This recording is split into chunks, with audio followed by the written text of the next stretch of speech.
what we have here is the first game between Noble Knights and Burning Abyss. Now, I want to apologize for a few things first. This is my phone quality. My phone is actually a potato, so bear with it. We were forced to play on the floor, that's why you can't see a table. I mean, that'd be an interesting looking table, wouldn't it? But we didn't have one, so we tried our best. Yeah, Noble Knights. What a deck, eh? Okay, so the first turn was for the Burning Abyss. He sets a monster set to back row. Turn 2 would be this. Balls his summon, Excalibur's equipped. And I believe he searched for Destiny, and Gwynnifer. Which is all good. Small side note. Before this game, they were actually playing against each other, and the Noble Knight player was playing a different deck. He was playing Hands, Artifacts, and X-Sabers. He calls it Hack Sabers. It's an interesting deck idea, it's kind of fun. So he equips like the Destiny and Gwynnifer from Grave and attacks into a face-down Seer. Plays the Kaiser Colosseum, passes turn. Oof. It's serious now. Unfortunately, the Burning Abyss player did not open really well. Like, at all. It's awful for him. Which, it's unfortunate, but, you know, it happens. And that's pretty sad. Finswing Windblast on the Excalibur, pitching Rank Up Magic Astroforce. And then Karma Cut, oh man, this is... He pitches Sir. He doesn't activate the Sir. I'm not sure if Sir can special summon from the grave except Sir. Like, if he can, then cool. If he can't, then, well, whatever.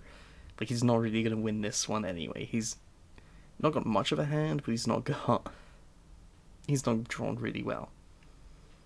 So, Balls equips the Black Sword. I'm not going to try and pronounce that name. The Black Sword then pops the face down. He activates his effect, searching for... What is it he's searching for? What turn is this? Alright, this is this one. Okay, so he searches for Caliburn and 2 Excaliburns. And he adds Caliburn to hand, equips it, gains the 500. Attacks directly for 2000.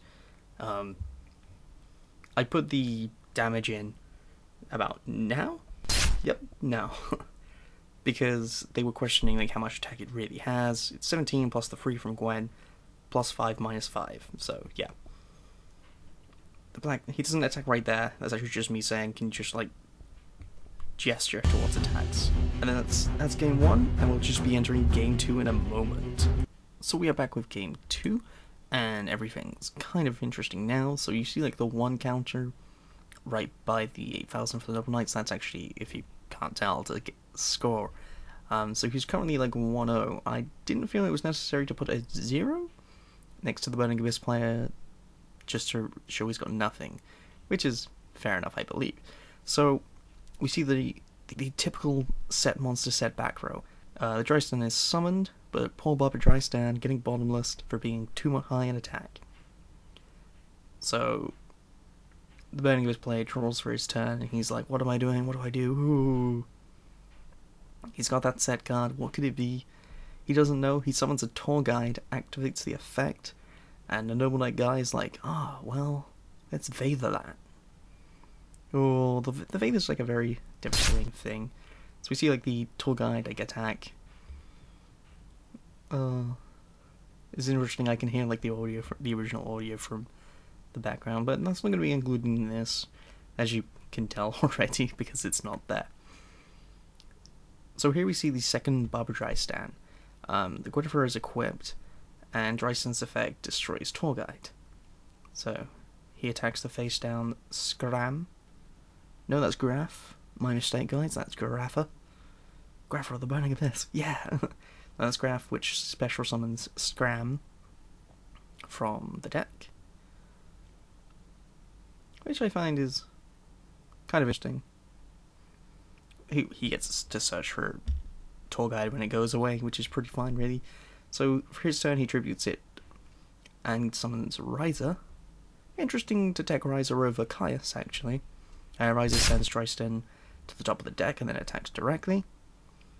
In the end, welcome to the end phase where Scram is searching. As you can see, the card was already drawn for the Noble Knight's turn. So he begins his turn, knowing he's drawn already, looks in his grave. Here we go. Make a play. Fun fact about Noble Knights, I've never actually felt they were particularly good, and, well, they may be soon, given that Merlin's about to come out, and his effect's been somewhat released. So we see Dresden summoned again, and, like, the equips Guinevere. This is a very interesting play, I find, and I'm very confused about it. I mean, Soul Charge is activated to get just the effect Vader, and then he synchros up for the Ignoble Knight of High Lonsalin? Is that?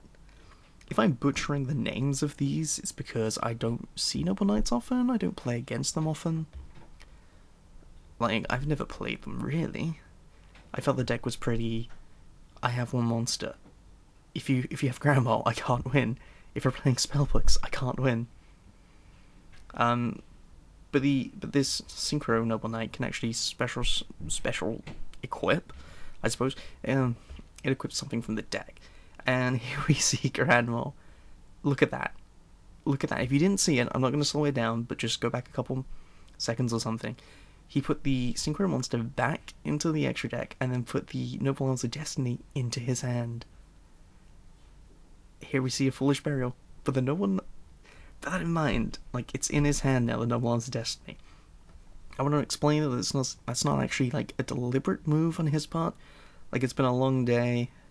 It's always a long day. It was kind of like a long day, and they were not paying too much attention.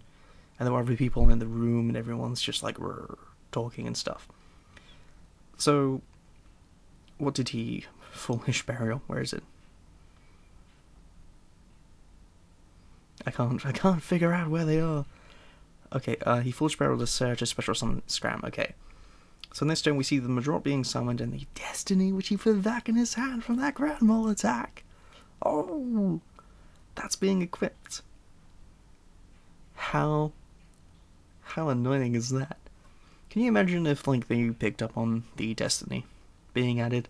It'd be a different turn. So, here comes the obvious turn. Madrot equips, well, Madrot special summons Boars. Then, Destiny's destroyed and it re-equips to Boars, and Boars searches Excalibur, and Caliburn. Ooh. The slow finding of cards. It's very interesting that he's, going, I'll get 2 Excaliburns, and yeah, 1 Caliburn. What's the worst that can happen? Caliburn's an interesting card. I mean, you're getting 500, it's pretty good. Oh, he gets the Caliburn. And then adds 500 life points to him. Healing back up. Desperately needs to. I'm just gonna, like, scroll down to where I am. Because I took notes of all of this so I could have, like, an easier way to recognize what's going on. Because it helps for casting, really. So we see an overlay for the King Artargus. Oh no, they're both level 5, so they would be maybe like the Sacred One, I don't know. And then, like, all of these are, like, re-equipped and equipped and whatnot. It gains another 500 because it's not like a once per turn of the card name, it's just a once per turn of the card. They're just discussing what the Guinevere does at this point. So, activates the effect and destroys the Scram, attacks directly for 3,000, and phase Scram searches whatever it wants, really. Searches the Sir, which is always an interesting thing. But the interesting part is when the Noble Knight player, I think he forgot that Grand Mole exists in the Burning Abyss player's hand. Because, look at this. Grand Mole. Here we go, look again. No, it all goes to the grave this time. But last time, it didn't, did it, guys? He summons a Gawain. And it's karma colored. pitching Sir, and guess what Sir specials? Scram. Scram. One thing I found with Burning Abyss is if you're not making any progressive plays, you can always just find a way to get Dante back to the field. So we see Crane summoned, and it destroys the Scram. But he tries to target the Scram, and we say, oh, you can't do that, it doesn't work like that. I'm not entirely sure of how it works. I mean, I'm sure Crane would have to target, and then Scram dies.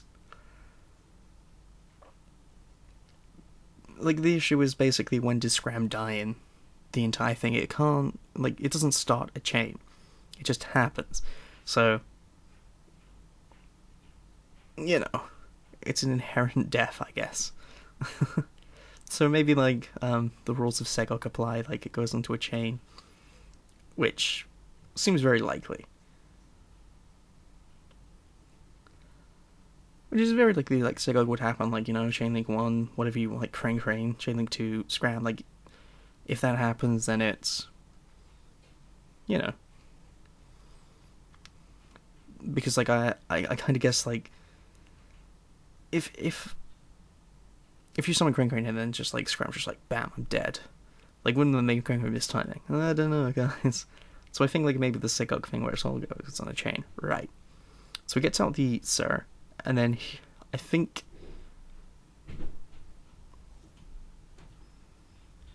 like everyone knows what's going to happen here. Sir hasn't used his effect this turn because it's very brand new turn. So we summons Dante. Dante sends Sir down. Mills free, milling Phoenix Wing Wind Blast, and Karma Cut. Sir then special summons. What's he gonna get? What is he gonna get? He's deciding between Scram and Graph. Does he want to go for attack or does he want to go for a search? He goes for Graph. He just wants the power, so he attacks with both for 35 in total, reducing the Double Knight player to 1,100. He draws and he scoops. And that was game 2. And we're back with game 3, the most important game. Now, the Noble Knight player has opted to go second. So the fun fact of the day, the Burning Abyss player went first for 3 games in a row. Which I do not believe is necessarily a mistake, but I don't believe it's like the best option either. But I don't know, it seems to not particularly matter in this case. You'll see what I mean. So here we see the Dante detaching Scram, milling free. Of course he'll mill free. He mills rank up Astral Magic. The rank up Magic Astral Force. Oh my goodness, my speech is crazy. He also mills a Sir and a Dark Hole. The Sir revives the Scram. Dante's in attack mode. How interesting. He sets 2 cards and passes. The Dante in attack mode is... it means there's something obviously there. Realistically, something has to be there if you're going to have a first turn Dante in attack mode. But I guess it doesn't matter because the Noble Knight player sets 1 monster and passes it back. Now, I believe that Noble Knights have a big weakness where they can't play actually any traps because it doesn't fit the deck. You're having to equip a bunch of monsters, a bunch of equips to your monster, and then, yeah. So here we see a Regeki break on a face-down Fossil Dynapachicephalo. Yeah, I'm gonna say the full name like a cool guy. So the Fossil Dyna, like... a Fossil Dyna would have wrecked him, oh my goodness. So here we see... well, what did he pitch? He pitched a... Graph, which special summons a Scram from the deck. At this point, he makes a second Dante. Now the Dante is actually a proxy card. I'm informed that it was coming in the post, which I think is very valid. But, you know, they were playing at this point, so I was like, you know, why not have some proxies? I don't particularly mind looking at videos with proxies. You might, that's fine. But this is how it's going, guys, and it's not an important proxy. I mean, it's straight up rank out magic into Pleiades. Now, some people may consider milling first, but this doesn't matter. So he attacks with both. Dante goes to defense, and then they question like the attack of the Dante, and the Noble Knight, okay, that's 1,000. You didn't mill anything, and he's like, oh no, I did. I swear I did. And it's like, no, you did last turn. So it's all here. Like you've all seen it. So Dryston is summoned, and then it's bounced back, and then the Noble Knight player just like, yeah, I'm not gonna win this. You win. So that was it. Game 1, 2, and 3. Thanks for watching. Leave a comment, subscribe, and all of that jazz, and I'll see you all in the next video.